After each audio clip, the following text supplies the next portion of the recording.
My daughter then called her cousin, who he's quite wealthy and he knows a lot of people in the hospital business, and she gave him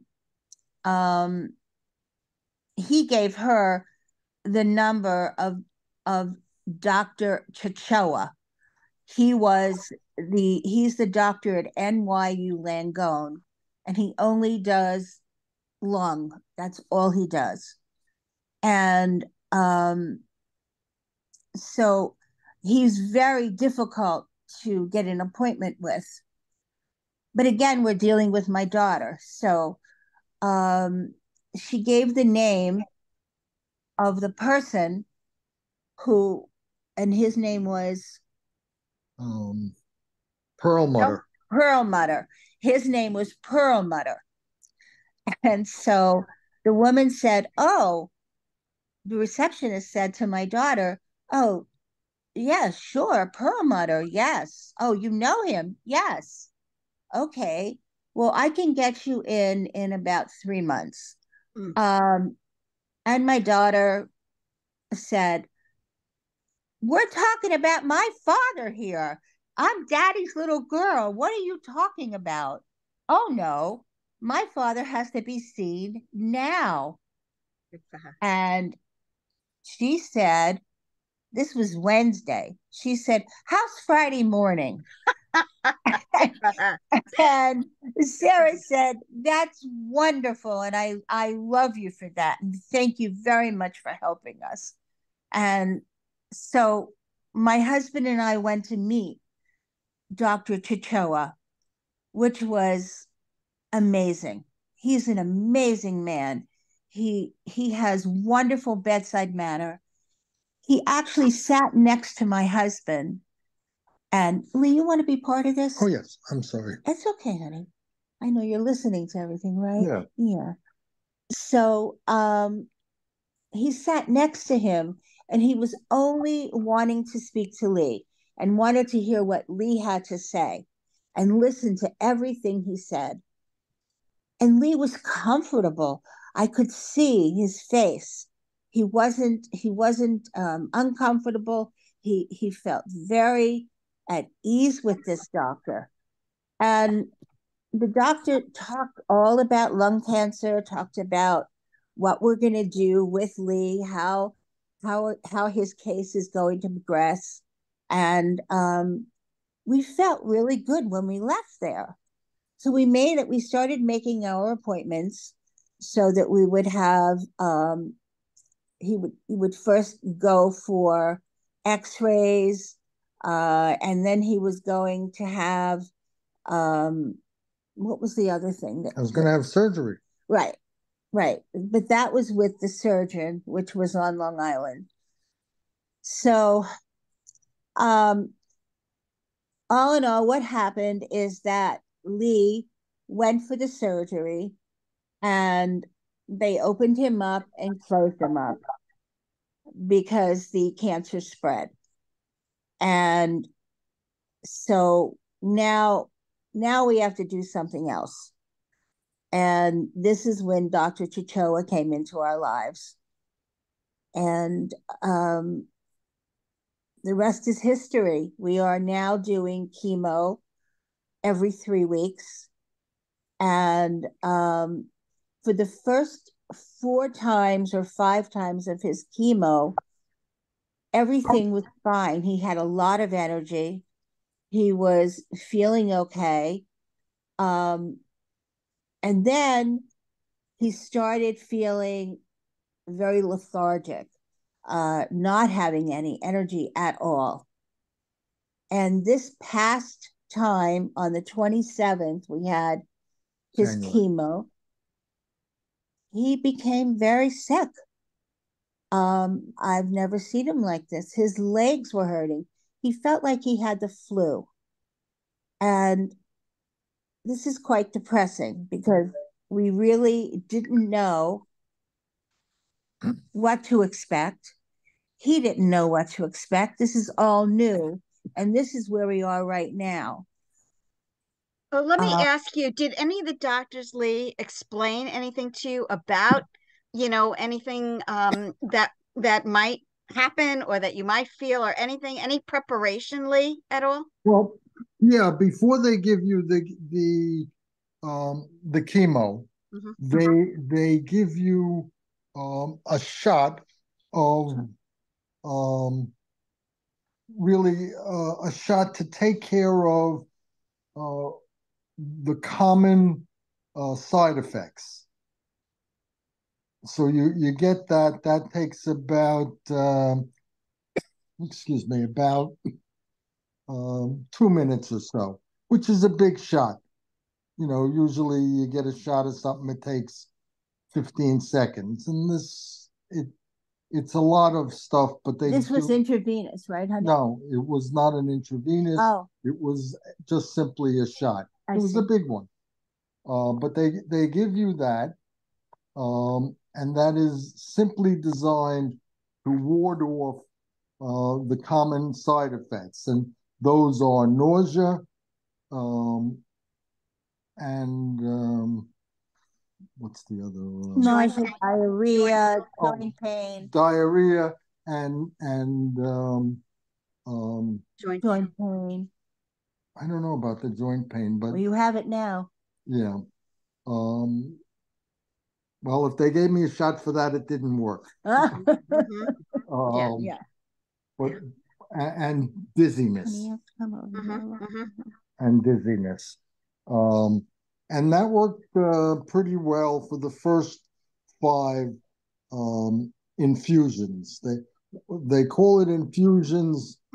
It's another word for intravenous. And for um, my my receiving of medication, I would get immunotherapy, which was a single shot, took about, not shot, but an intravenous, Intravenous, a bag. a Yeah. bag, and that would take about 20 minutes. And then there was always about 5 minutes downtime, give you a slight rest, and then there was a second that was the chemotherapy, and that was like also about 20 No, minutes. that was an hour, the first one. No, and then the third bag of intravenous was one that was also chemo and took a little more than an hour. Um, After 5 sessions of those three, they discontinued the 1 hour intravenous of chemotherapy, which means they gave me less medication, and with less medication, I got sick. No, but no, they Yeah. didn't give you less medication for the side effects. I don't know That's whether they did or we didn't. asked. I You told you asked, that. but I never heard that. I don't know anything about that, Okay. and All I right. put in, Okay. Okay. So we'll find out when we go back. yeah. We Um, appreciate you coming and sharing, and we're so sorry for what you're going through. We've asked you to be here because we want you to share and support others who might be going through the same thing. So, what have you learned so far about this and how to cope and how to get through this?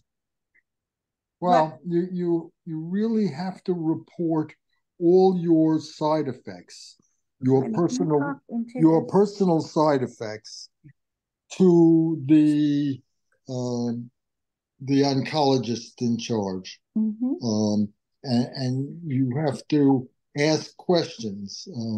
The way it works at NYU is you have a meeting for about between 20 and 30 minutes with the oncologist, and that's before the chemo starts. And I'm using chemo generically to mean both chemo and immune therapy. Um, and uh, you really have to read the reports. You have to ask questions about the reports. They're not written In English, they're written in doctor speak, which means there's a good amount of it you're not going to understand exactly. You'll understand the sum and substance of it, uh, but not exactly. So you have to ask.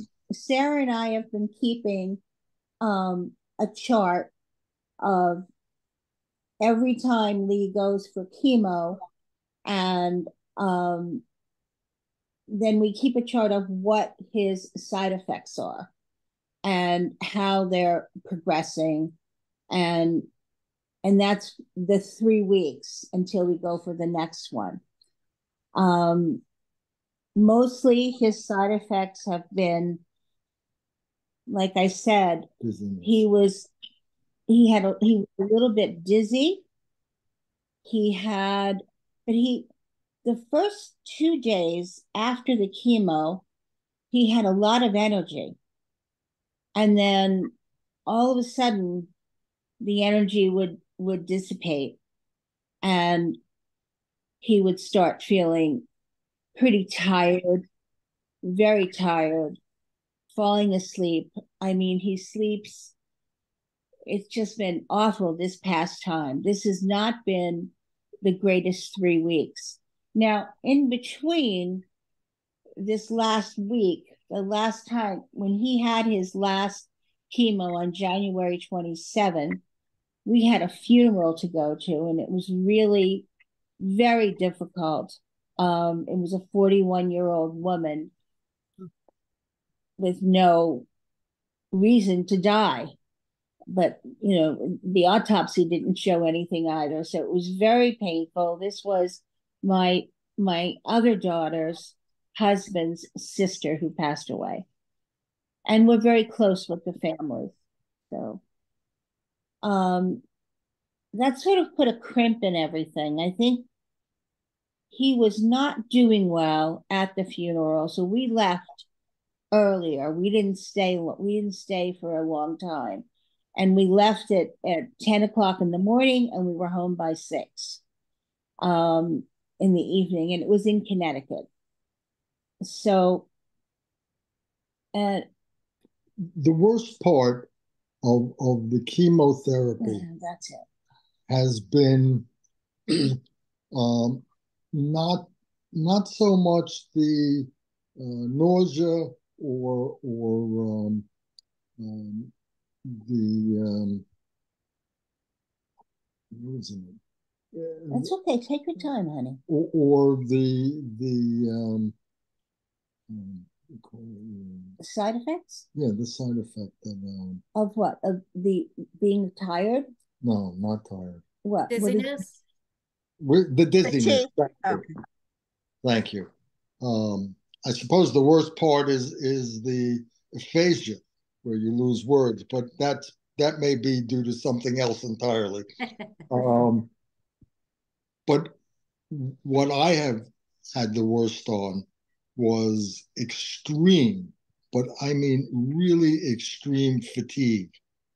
Now, my husband has a lot of energy, and before all of this happened, and he is not accustomed to taking a nap in the afternoon. He's not accustomed to feeling tired. He can move on and do many, many things at one time, but now he cannot.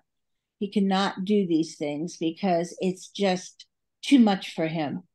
Also, I find, I still do a small amount of legal work, and while I work a lot slower now than I did a couple of months ago, the worst part is just I get so fatigued that my day generally ends at about 4 o'clock. And his days would usually end 7. About 7. Yeah. Lee, can I ask you a question? Sure. I know that it's of course different for every individual that goes through this chemo process. But do you find that the fatigue and the nausea and these symptoms are kind of like a roller coaster in the course of the 4 weeks that you're waiting for the next treatment? Or is it more so at the beginning, or more so maybe at the end when it almost comes time to getting your next treatment? Or is it just vary? I wouldn't think of it as a roller coaster, but what I have had is generally Closer to the camera. the extreme fatigue is there for the whole period of time. Okay. It's just part of who Lee Green is now. I'm tired, and that's it, all the time. But I find that for usually it is the second night that I begin to feel the dizziness, and if I'm going to feel any nausea, it will be the second night. It's usually gone.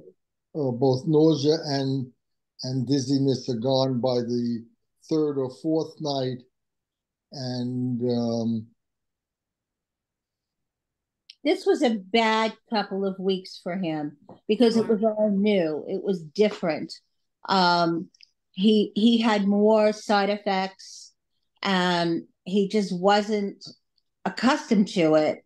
And I think that just looking at my husband, it was very difficult for him. How is your appetite, Manley?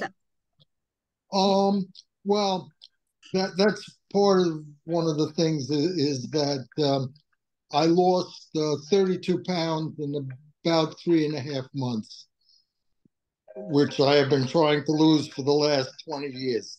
But not this way. But you don't want to lose it this way. And I apologize. My phone is. Turn it off. It'll make more noise. Now Turn it off.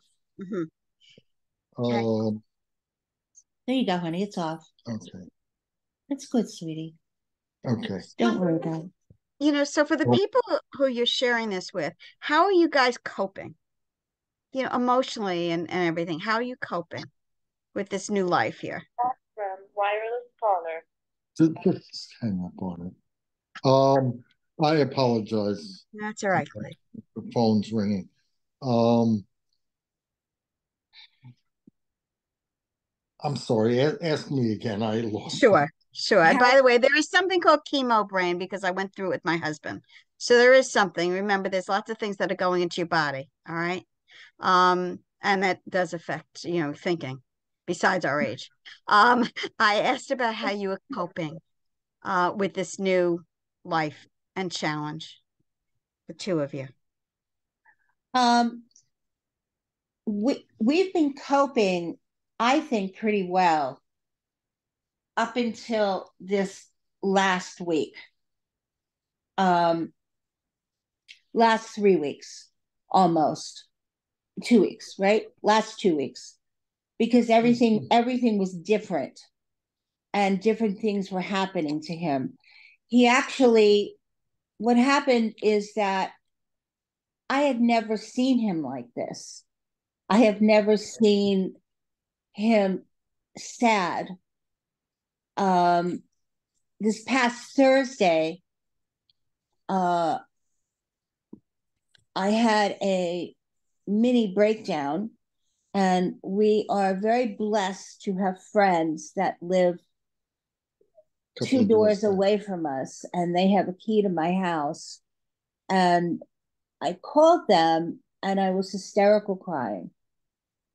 And I didn't know what to do. I was just so frightened. I have never seen my husband like this. And it was so frightening to me because, he was doing the chemo, but he still had his humor. He still had his way about himself. My husband is a very funny person. This was not funny anymore. This was scary and frightening. And I know he worries about me. I don't I try not to talk to him about what I'm feeling because I want to do it with a support group, not with him. That he has enough on his plate. He doesn't need me coming in with my being scared and so forth. So that was a big point that we had to really talk about, because I think the two of us have not been talking about his cancer. We've been, I don't know if we're avoiding it. I don't know what we're doing, but this is the first time this has happened where I've seen him not feeling well at all. And it was just, it was like, boy, here you go, lady. Your husband has lung cancer. We have to deal with it. Talk about the role of friends and family, because really you just brought up friends. Talk about the role, because many friends and that's what I wanted to ask too, Yeah. Lisa. The same thing, Yeah. you guys. So Would important. you rather at this moment in time, do you feel like you want more friends and support surrounding you, or do you feel like I really need distance now and you want it to be quiet in your life? Like how do you two feel about that? Well, I must say that the last 4 months have been really incredible for us because we are staying home. We're mostly alone. But the one thing we're realizing is that we're doing a lot of talking, and not about the cancer, but just about other things in our life, things that I didn't know about him that he was telling me. And so while we have dinner, while we're watching more television, we're watching movies, and we look forward to it. So we haven't hit the part. We almost came to that part this past Thursday where things were getting really rough. And I just didn't know what to do. And I kept saying, I need a support group, somebody to talk to. And I haven't been able to find that. But his social worker, who's in charge of his support group, sent me some really good stuff to look into. And all the support groups are now on Zoom. That's wonderful. Yeah. Lee, have you participated in any of the support groups Yeah. yet? If you have, how are they for you? There is one called Living with Lung Cancer. There are about 10 or 12 people in the group. We meet every Wednesday from 3:30 to 4:30. Unfortunately, in the last one that I attended, I fell asleep. No, it's not funny. And I had asked people, most of everybody in the group has had cancer for a lot longer than I have. I just want to interject one thing. Lee has stage 4. He was diagnosed with stage 4 lung cancer.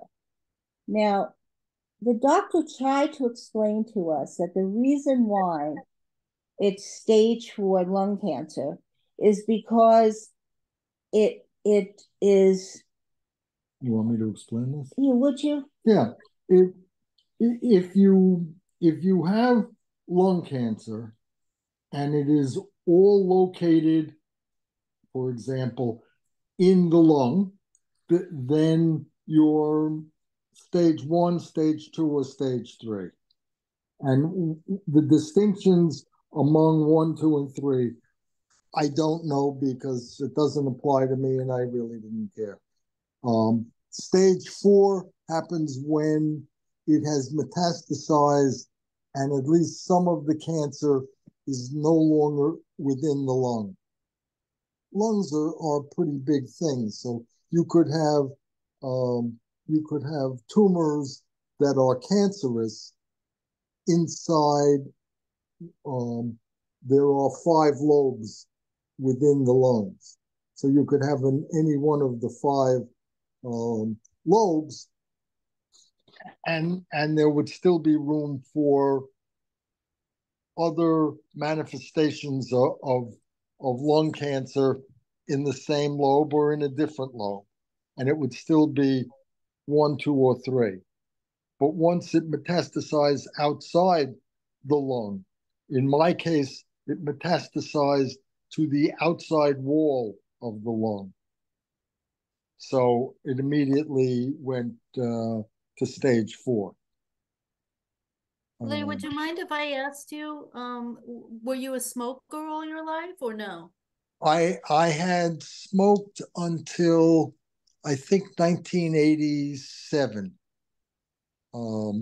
I had thought that not having had a cigarette in 35 years, and I had an accident about 12 years ago, now more, I guess, now 14 years ago, and I broke a couple of ribs, or a number of ribs, and had an MRI, and they said, okay, you didn't puncture any of your lung lobes with ribs, and you were clear. My lungs were clear. So I figured that was the end. No smoking for 35 years, and a clear lung meant I had. You mean 15 years ago when this happened? Yeah. Right. So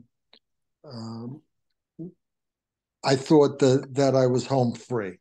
Lee, there are many people, listen, Lee, many people who have never smoked in their lives and who get lung cancer. Yeah. Yeah, there's secondhand smoke, and there's many things. And or there's just look being. at Chris Reeves' wife. Okay. Yeah. Never smoked a day in her life and got lung cancer after he had died. So, we don't know. There's so many things we don't know. What I really, I think what people would appreciate is to know what would be helpful to the two of you in your situation, from friends or from family. Is it helpful for people to call you up? Is it helpful to people to give you advice? I mean, what is helpful? What would you like from friends and family? Well, I like that people call and say hello. Yeah, he really does. He enjoys talking to people. I don't expect any of the people who call me to try to give me advice on what to do, with one possible exception. I have one friend who thinks he's a doctor, and I let him do it. I don't. Well, I tell him to shut up, because he really starts. He asked us the other day, so when are you going to Sloan? And we both said, what? Are you going for a second opinion? And we discussed it together, and we're very happy with our doctor, and we really don't want to leave him. I mean, I don't, that kind of put a wrench into something and bothered us. But I just want to say that, Lisa, you are one of our closest friends, and you and Stu, we love you very much, and we appreciate everything you have done for us. I'm sorry. No, don't be. Don't be. One of the things that I have noticed, I've been around for a while before cancer, and I noticed that a number of my friends who had cancer called me within a month or so of when they died. And I thought to myself, I have friends that I don't get to talk to all the time. And if they don't bring up something about their medical condition, I never ask, Um, I always thought every once in a while I would meet some friend on the street and they would say, "Hey, Lee, how you feeling?" And just for the fun of it, I would say, "Oh, I'm so glad you asked. I got a pain over here and my shoulder hurts." But I was always kidding around with them. Uh, but I decided that I would let my family know and some of my close friends know, not my adversaries so much. Um, but I did, I let my friends know that I had a condition, and some of them believe that by calling me they're bothering me, and uh, and it's not true. If I didn't want them to know, I wouldn't have said anything. And you won't answer the phone. Lee has a very, very close friend that he grew up with, and his best friend has ALS. Mm.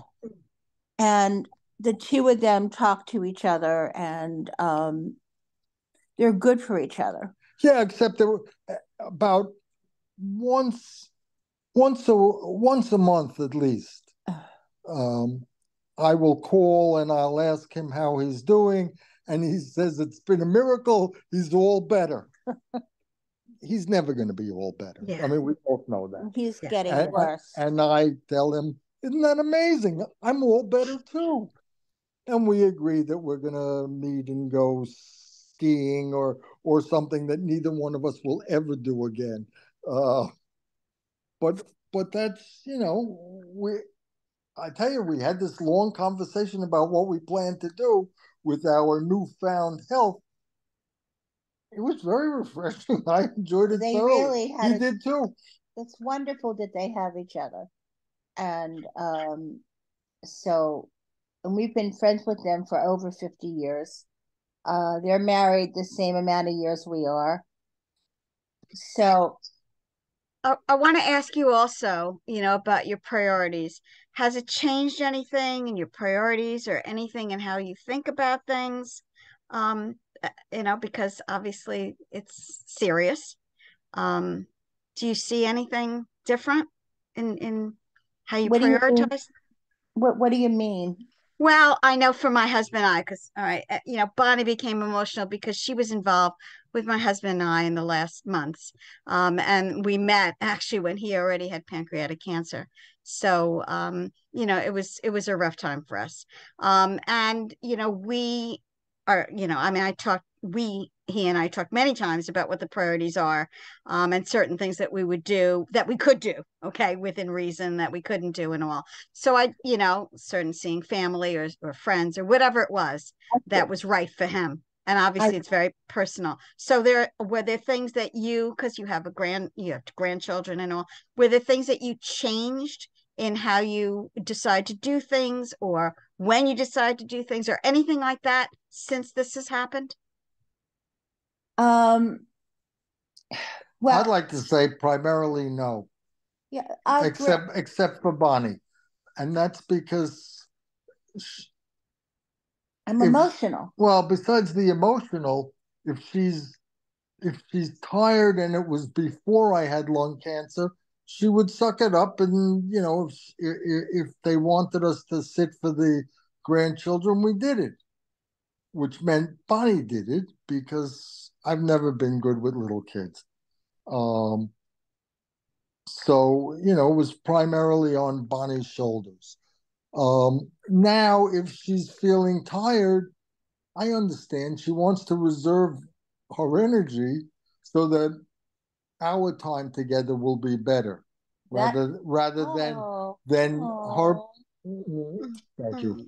I love that. Oh, I Rather love than that. her priority being that she'll spend the time with the grandchildren and then sleep for the next 48 hours. No, no. But I love spending I feel sometimes, and my daughter is starting to really understand. She said to us, I'm your advocate. You took care of me. Now it's my turn to take care of you. And I am here for you 100%. And she is. She said, if you need me to come over, Mom, I can bring my computer. I can work at your house. Nice. And you'll have another body in the house. And if that's what you need, we'll do that. My grandchildren make me smile, make me happy. I play with them, you know, but sometimes I just can't. And I tell her that I really cannot right now. My head's not there, and I want to be with Daddy. And, um,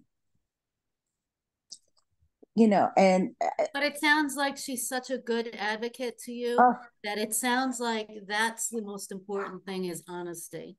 yeah, And she and that's what understands we that. do. And Yeah, you're we've so all, blessed to have her. And I'm loving the love between you two. That Oh yeah, is yeah. support Oh, yeah. system in itself. And you're so blessed to have that because many people don't. yeah. Listen. We talk. I said to Lee, I don't want to tell you what's upsetting me about your lung cancer. He has enough on his shoulders. He doesn't need that. But he said it would be okay because maybe I can help you and we can talk to each other, which I thought was so strong of him. And, but that's my Lee. That's who he is. He's a very strong man. He can be very quiet. And when he gets real quiet, I know he's not feeling that well. Or I'm asleep. He sleeps all the time now.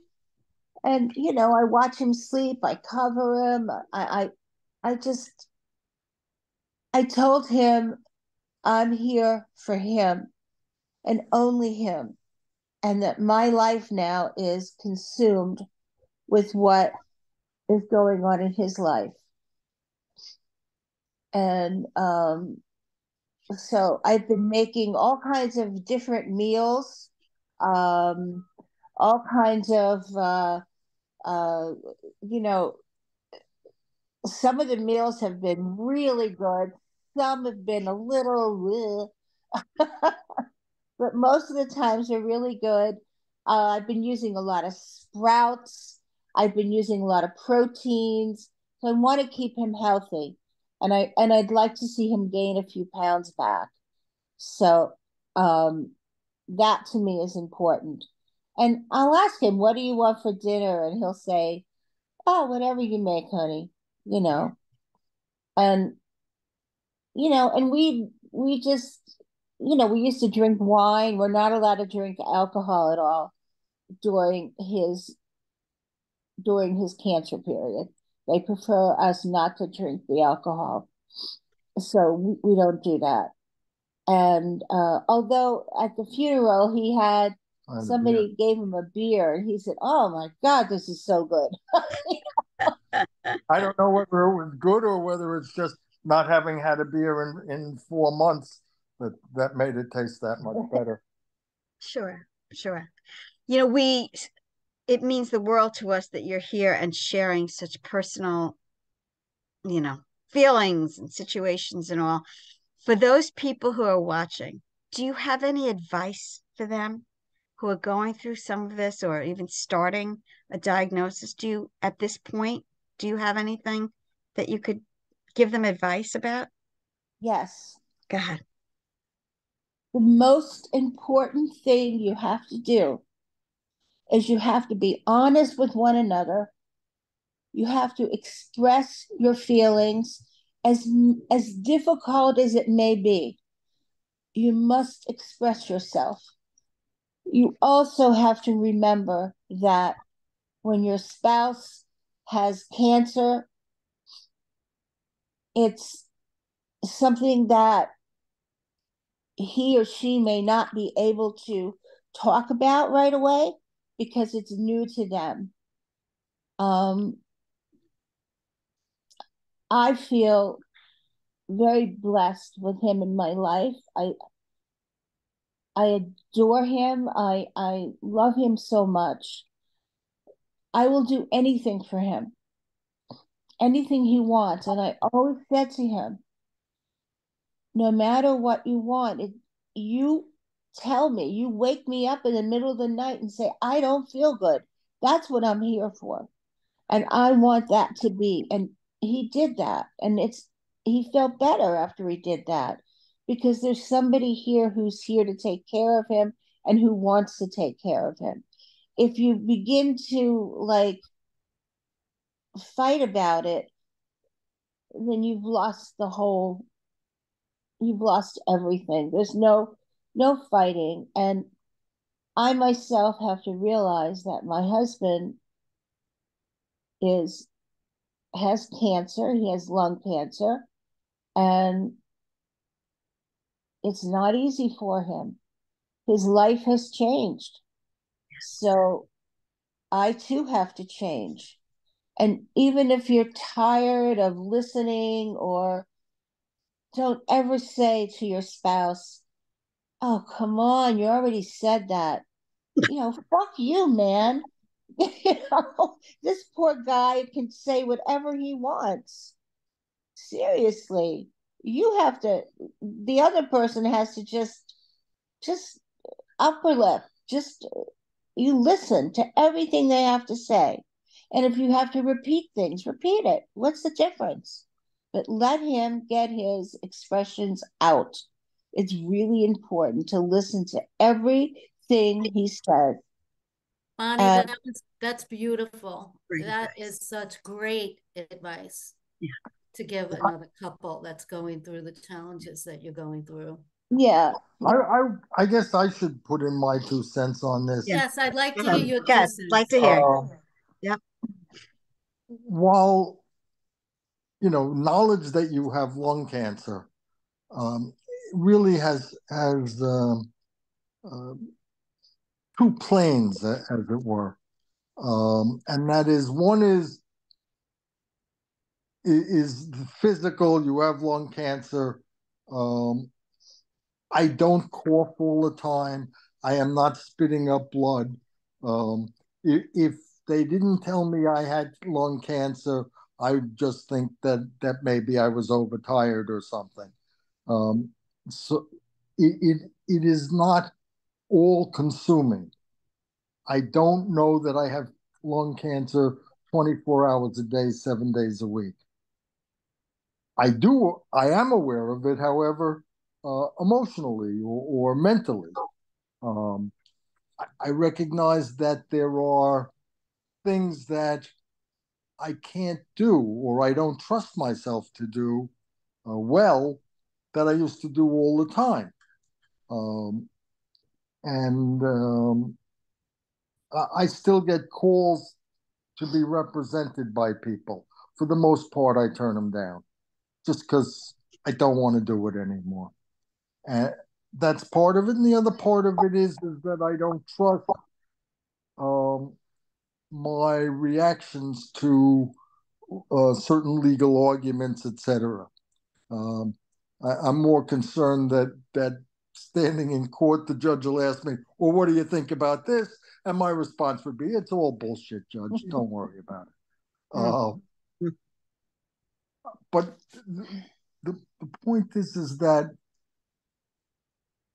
yeah, you're aware emotionally that you have lung cancer, and in a certain respect, everything has changed. It isn't perhaps as bad as it once was.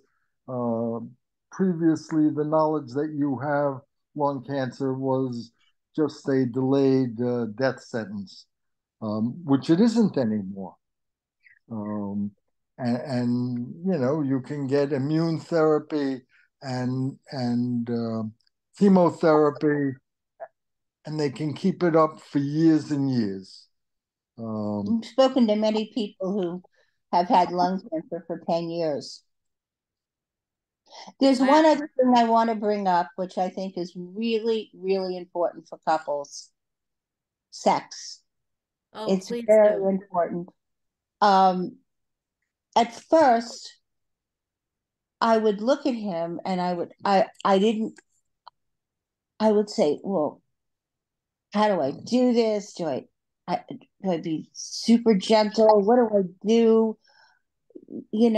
And um, oh my God, will I catch lung cancer? I mean, you think of everything in your head and it's silly, but you go through this. And then when you have sex and you realize how much you love each other, boy, is it good. It's so good. It's so good because it's that you didn't take that away from us, you fucking cancer. Good You for didn't you. take that away. You can't take that away from us. My advice is don't be gentle. It's not his first time. It's great advice, guys. Really great advice. You don't know how much we appreciate, because there are many, many, many couples going through your same challenge, Mhm. and to hear something like this today is so valuable for them. So valuable. And you're both so smart and intelligent people that really offered a lot of great education and value today to so many. And your We sense of hope humor that is great.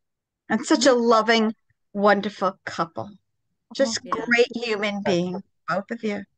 we really love each other. We're very blessed, and sometimes we were talking about it the other night. Is that 53 years? Sometimes when he touches me, I still get that wonderful feeling through my body, and like I just met him, and I think about when I met him and when he kisses me, and those things are very important to keep in your mind because that this person is still here.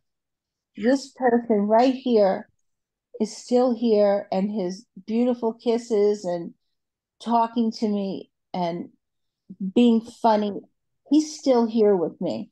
I haven't lost that, and we will not lose that. We will keep it together.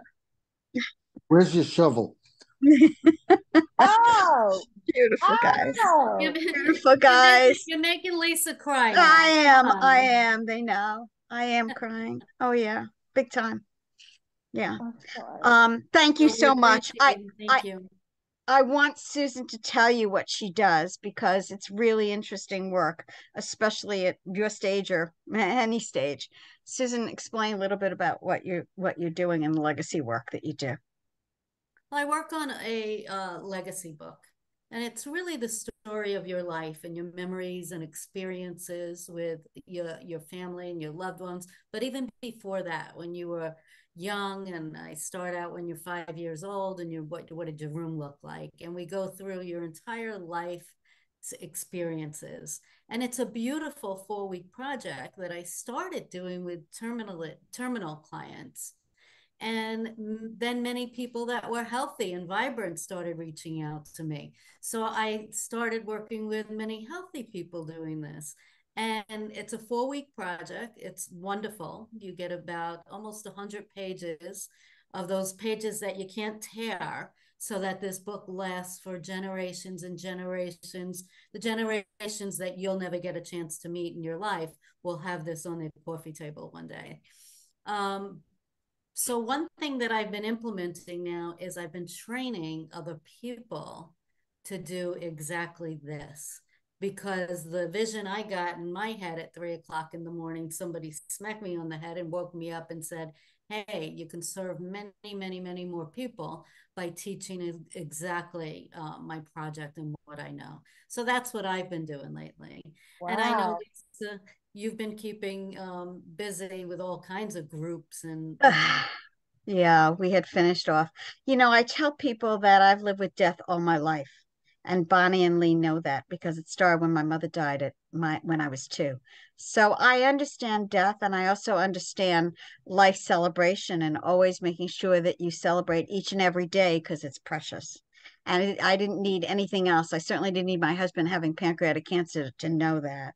So I just try and help other people understand to value life and to appreciate your life. And then when people are gone, I try to make sure they keep them in their lives and in their hearts. Oh, wonderful. I'll So tell you something interesting. Boy, the two of you are amazing. Wow.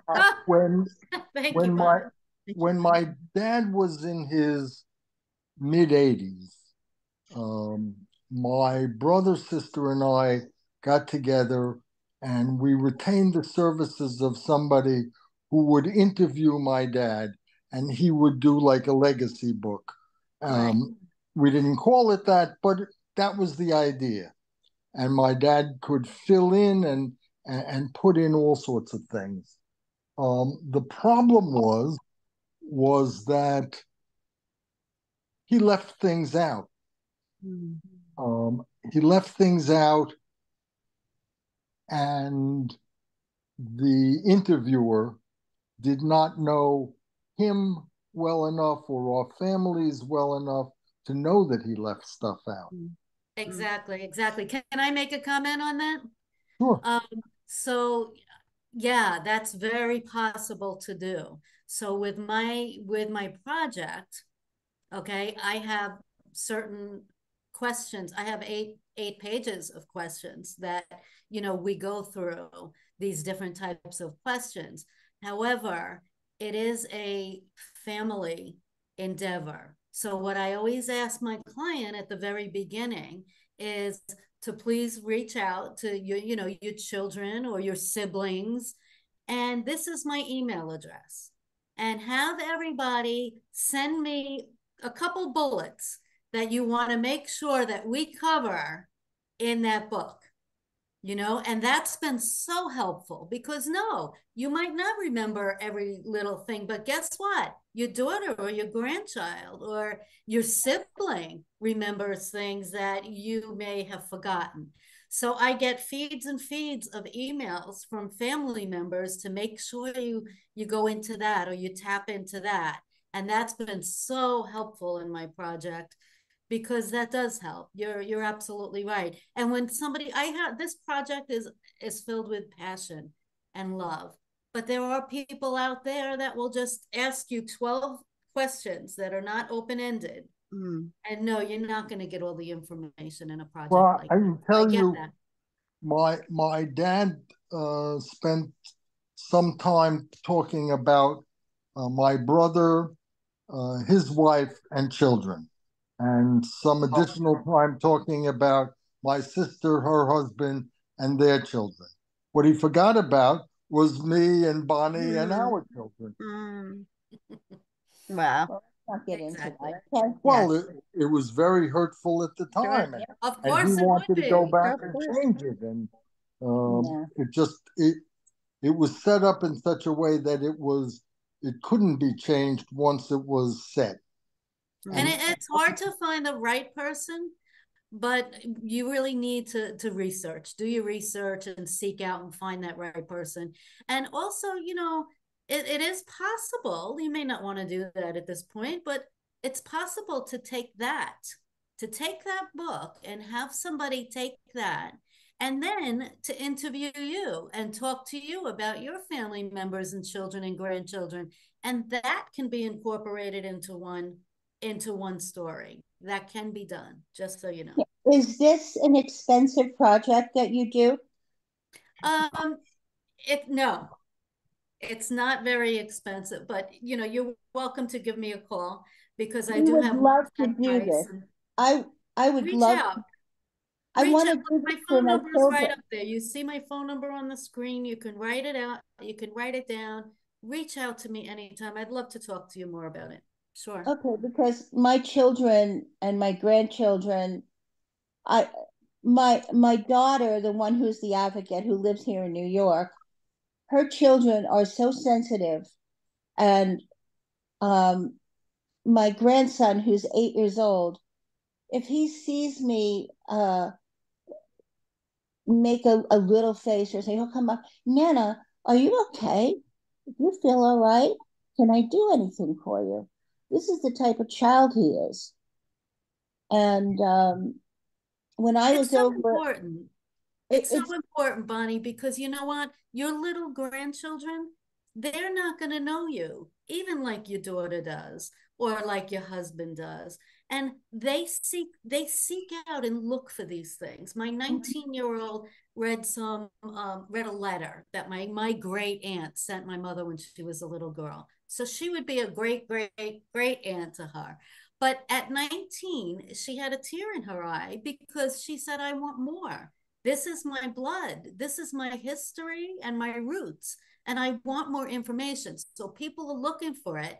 They think they get it on ancestry.com, which is a wonderful, wonderful organization. I love but I them. didn't get it. However, you are going to find that long lost cousin or brother or sister, but you're not going to get to know what that person that passed, what they did when they were little, on the weekends, how they met their spouse, where you went on your first date, what your favorite thing is about them. You don't know all that. And Bonnie, my husband was only 52 and he passed away 7 years ago now of the flu, the regular flu of all things, not even COVID. And he was the funniest man that had stories that he could tell one after the other. Okay. Do you think I could tell his stories like him? no, I have the There's same no way. problem. My husband can tell stories that I don't know how he remembers every word. Well, it's important for him to record some of these, along His with you. stories, he I love listening to him because he's so interesting, and the Yeah, things that he talks about, it's amazing. It's totally amazing I to felt me. the same way. Yeah, I you felt too, the same right? way. Oh, there's Absolutely. nothing like it. And that's why I started this It's journey, Bonnie. consoling. It's very, very consoling. Um, That's why I started doing what I do, because uh, your oh, family wants to know. Your well, you children, and Lisa your have a lot in common. grandchildren. You We and Lisa do. have, you have We a do. We lot. We started this sure two do. years ago, right? Already 2 years ago. I We think have so. like 80 something videos now. Should be almost Yeah. 100 soon, I'm thinking. Yeah. Yeah. Anyway, we But thank you so much, the we two of thank you. you You're guys, so really. special and so precious. And coming on here and sharing is just means the world to so many people. I know you're Now, going to really touch a lot of lives. how many people are listening to this? You don't know. No, it's not live until I post it. And Uh, then I will share it. So what will happen is I will share it on LinkedIn and Facebook and and people then My start sharing it out. newsletter and I and have so forth. groups. I have all kinds of people, from So different you've areas been and stuff. really helpful to so many Very people, helpful. Stanley. Very Thank helpful. you very much. Well, we'll call you in my next disease. Okay. We'll Lee stay used to updated. tell Lee used to tell everybody, I lose weight differently. Every two Oh, years, I have an organ removed. You know. There you go. Well, Guys, thank you very much. And thank you. Lisa, We I'll wish see you, you next yep, week. we wish you good And health. Okay. And thank we you. it was appreciate so and nice, bless the both of you. Susan. It was lovely meeting you. And Lisa, Love I you. love you. I love I you love so you. much. I love you too, Bonnie. That's what friends are Lots of for, hugs. guys. That's what friends are for.